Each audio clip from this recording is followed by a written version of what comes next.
Lecturette is trade wars, a term which is recently heard a lot, is not a recent time thing. It is since histories that trade wars are going on, but they don't get enough attention because of lack of connectivity and lack of flow of information. In history, as an example, I would like to state that when Ottoman Turks captured the Middle East area, they have imposed high taxes on the goods flowing through the Silk Route to Europe to impose its will over the Christian world, which was staying in Europe.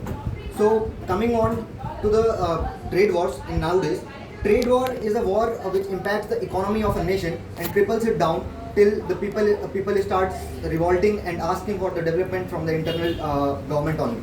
So trade wars are the reality right now, and they don't use hard power as of missiles, drones, and tanks, etc. But they use the economic tools like a gigantic economy, isolation of the nation you want to cripple down, and also increasing the tariff rates, custom duties, and also using the strategic depth of your supply chains to hamper the counter nation economic interest.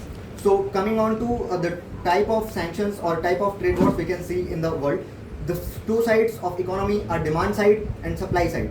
So in demand side, we can impose taxes on the nation which we want to cripple down, and by that the nation won't be able to sell its good in the market. And isolation is also a similar kind of thing, but with the geopolitical allies of ours, we unifyingly imposes tariff on the nation and cripple it down. And isolation, the major examples of isolation are Iran, Venezuela, and North Korea.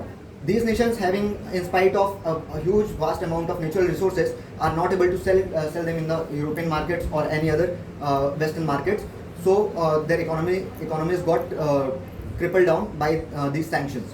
Coming on to the market, coming on to the production side of the economic war. Production side always deals with the supply chains. The strategic depth of yours in a supply chain of any particular segment or industry improves your strength on the particular industry, and which helps the nation to maintain autonomy and also cripple down the other nation by stopping the flow of goods there. For instance, let us consider the example of China and USA. USA imposed tariffs on China, and on the contrary, China just stopped the supply of rare earth elements.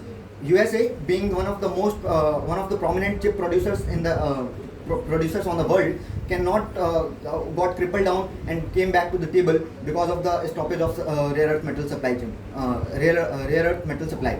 And on the concluding my speech, I would like to say India is supposed to be strengthening its economy and also participate in global supply chains, make itself self-sufficient to improve its resistance against such wars.